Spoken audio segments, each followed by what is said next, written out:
Começo esse vídeo com a tentativa de traduzir de forma sintetizada e fundamentada o que vem acontecendo no mercado imobiliário chinês e que pode acarretar na maior crise de todos os tempos. Mas antes de continuar esse vídeo, eu já peço que você dê seu like aqui no nosso vídeo. Se você não é cadastrado no nosso canal, se cadastre no nosso canal, clique no sininho de notificações para ser notificado dos próximos vídeos. Isso é uma forma simples e rápida aí de você ajudar o nosso canal a criar mais relevância aí no YouTube. Inicio esse vídeo voltando para a década de 90 dos Estados Unidos.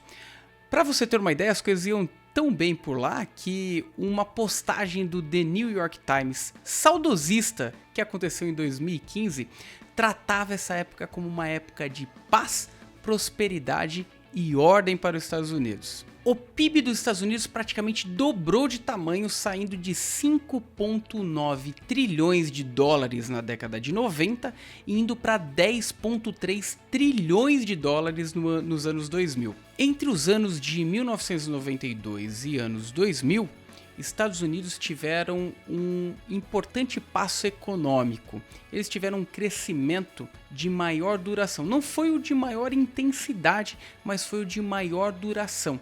Isso contribuiu fortemente para que eles tivessem uma redução de taxa de juros, uma forte expansão de crédito e com a chegada da internet, isso ajudou bastante as coisas a acelerarem por lá. Já fazia anos que os Estados Unidos incentivavam o mercado de hipotecas residenciais.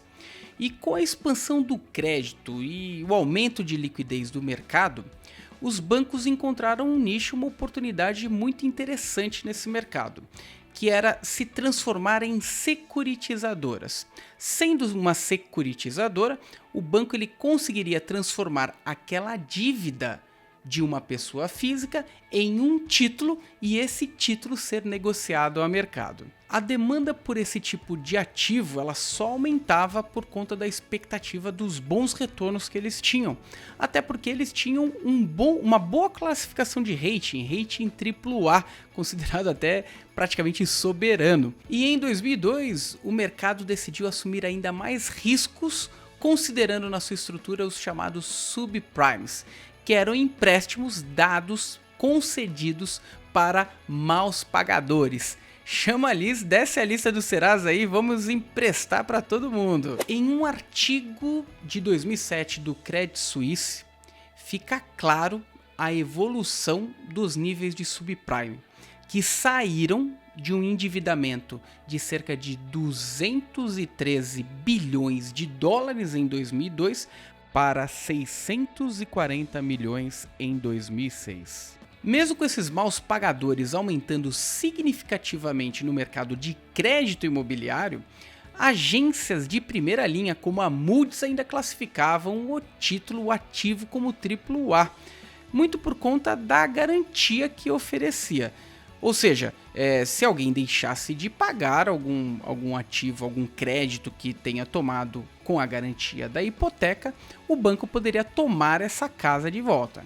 E a oferta de crédito estava tão insana que um único proprietário conseguia hipotecar com várias linhas de crédito um mesmo imóvel e com esse dinheiro ainda comprar outros imóveis sem necessariamente ter um bom histórico de pagador. Então ele poderia ter lá sua ficha um pouco suja no seu histórico, que mesmo assim ainda eram liberados créditos. Essa sequência de desequilíbrio entre oferta e demanda criou um descompasso de preços a ponto que os preços dos imóveis começaram a aumentar de forma significativa. Então, para resumir, em uma ponta existiam as pessoas que contraíam as dívidas através de hipotecas. Muitas vezes essas hipotecas existiam para mais de um contrato em um mesmo imóvel. Dos créditos dessas hipotecas, essas mesmas pessoas compravam mais casas, enquanto que na outra ponta os bancos transformavam esse bololô de crédito em títulos e esses títulos eram revendidos no mercado. Acontece que depois de um tempo, o aumento da procura por esse tipo de linha de crédito aumentou a taxa de juros. O aumento da taxa de juros reduziu essa procura por esse tipo de financiamento, porque as coisas passaram a não valer tanto a pena assim. E, consequentemente, tivemos uma pressão inversa no preço dos imóveis e os preços dos imóveis caíram. Então, quem havia contratado um crédito hipotecário começava a não ter mais condições de pagamento porque o juro subiu absurdamente. E o imóvel, ele já não suportava mais a garantia, pois o imóvel tinha se desvalorizado ao ponto da dívida ser muito superior ao valor do imóvel. Acontece que o problema ele foi negligenciado por um bom tempo antes dessa bolha estourar. O que acontece? No pacote, no empacotamento desse título, os títulos podres eles eram encobertos pelos bons títulos. E esses títulos eram vendidos como títulos AAA, cheio de ativos podres nessa emissão, para o mercado secundário entre bancos e entre instituições financeiras. Até que em 2008 o problema veio à tona e os impactos no mercado financeiro vieram através de um efeito cascata. O governo americano utilizou dos seus protocolos para injetar dinheiro, mas esses protocolos passavam pelo Congresso. Então, a resposta do Congresso, juntamente com o Executivo, o governo dos Estados Unidos, demorou mais tempo do que a intensidade da crise, afetando duramente a economia. Para você ter uma ideia, em um artigo de outubro de 2008 da BBC, Ern Berggren, que era o economista responsável pela solução da crise na Suécia, que passou por um problema similar a essa crise aí nos Estados Unidos, disse que a atuação dos Estados Unidos era simplesmente escandalosa por conta da demora na sua atuação. E os impactos no mercado foram tão grandes por conta dessa demora no fluxo de aprovação que não teve jeito e o banco centenário Lehman Brothers veio à falência, assim como outros bancos menores. Mas isso mostrou os impactos em cascata do mercado.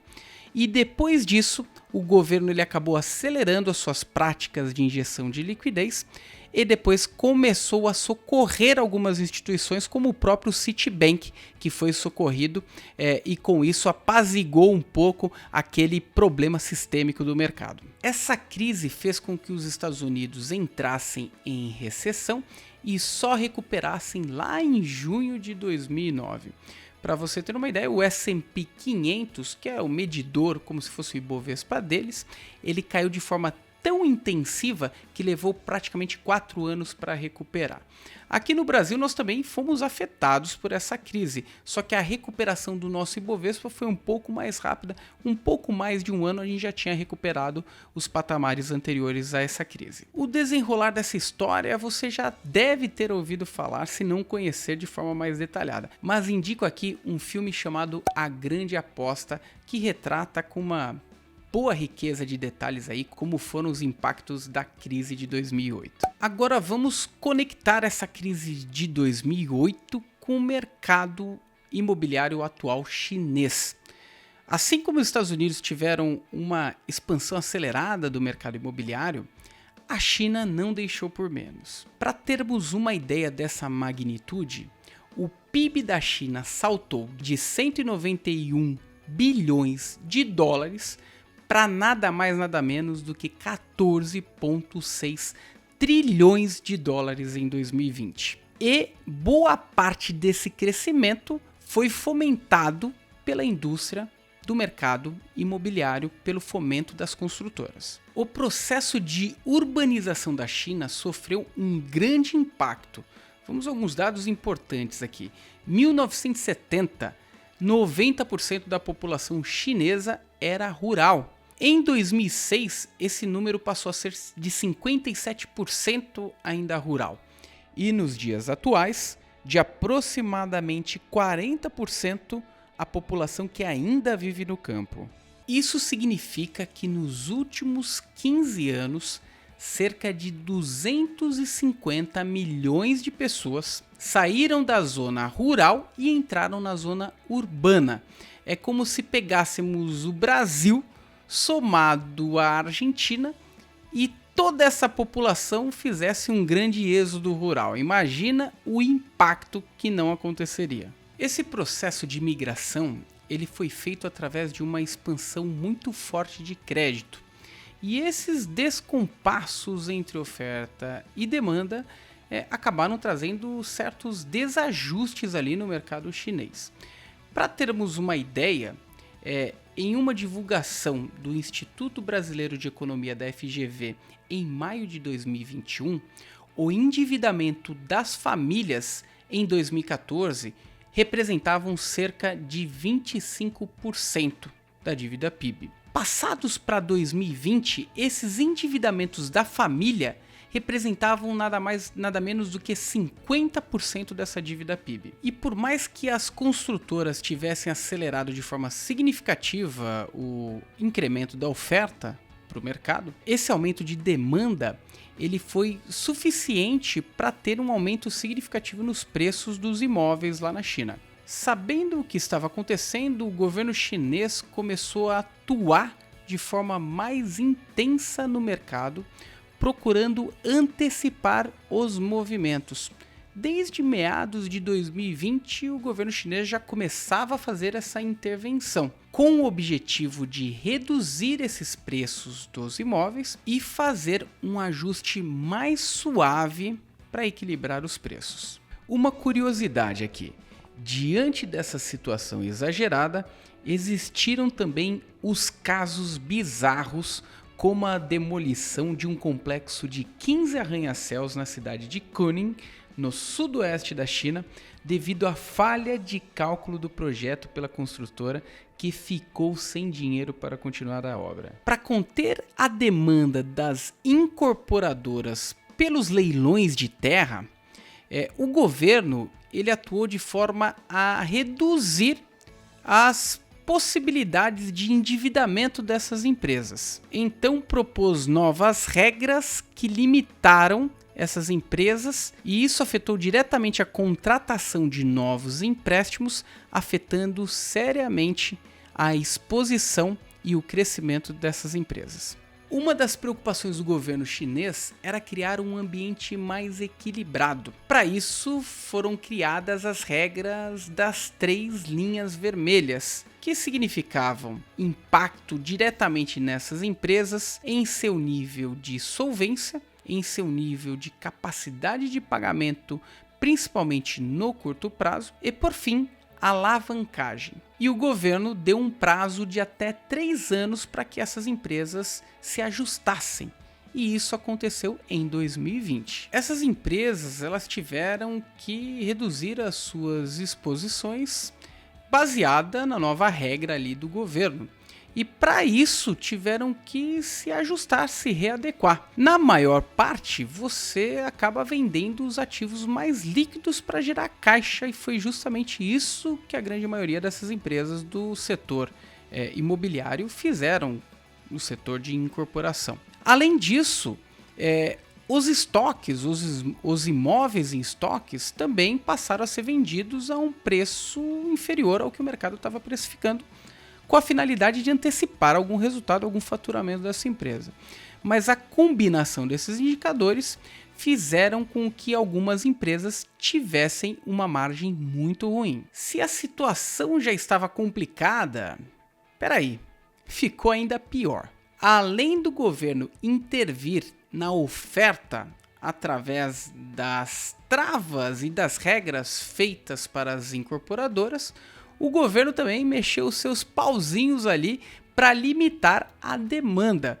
Então ele restringiu as ofertas de crédito imobiliário no mercado e as hipotecas para as pessoas físicas. Dentro das empresas impactadas no segmento de incorporadora estava a Evergrande, que é a segunda maior incorporadora da China, com uma dívida de aproximadamente 300 bilhões de dólares, na verdade, no passivo da empresa, no balanço patrimonial, no passivo da empresa, tem 300 bilhões de dólares. Além disso, tem 1,4 milhões de casas ainda em construção. Diante da necessidade de caixa para pagamento dos juros de uma dívida que vence em 2022, a empresa chega no momento crítico de possível calote. E os impactos de uma quebra de uma empresa desse porte podem trazer efeitos significativos para o mercado,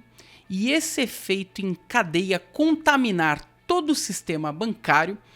Isso também reverter em um efeito para o restante do mundo, de fato trazendo uma crise sistêmica e de proporções incalculáveis. A maior parte da dívida está concentrada no mercado interno chinês, mas a Bloomberg revelou recentemente que instituições financeiras como a BlackRock, Ashmore e UBS possuem uma posição relevante nessa dívida da Evergrande. Olhando a história da crise de 2008 e agora a crise recente na China, é possível perceber que temos ciclos parecidos nesse processo, com agentes um pouco diferentes na relação de alocação desses recursos. Por exemplo, temos um aumento significativo no preço dessas duas crises, no preço dos imóveis nessas duas crises, que não correspondem à realidade desses ativos.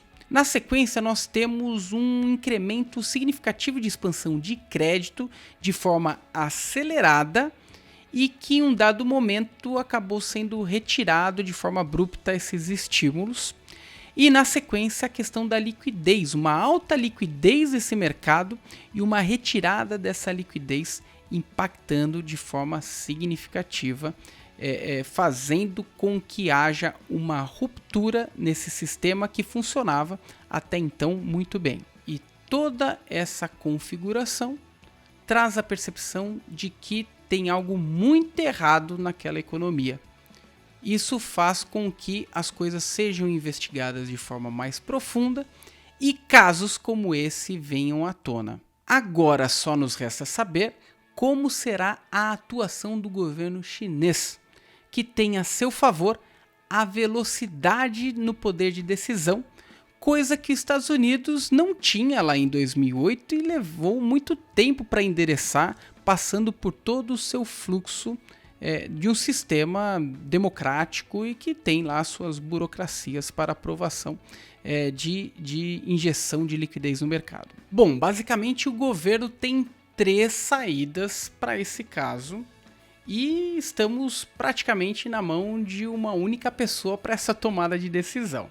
Vamos lá entender quais são essas saídas. Primeira delas é Evergrande ser totalmente socorrida no mercado e o governo prover toda a necessidade de liquidez, de solvência para o pagamento de suas dívidas e, consequentemente, acalmando de forma antecipada o mercado. Não gera um bom recado fazendo isso, dá a entender que seria o pai provedor de todas as coisas, mas seria a forma mais rápida de solucionar esse caso.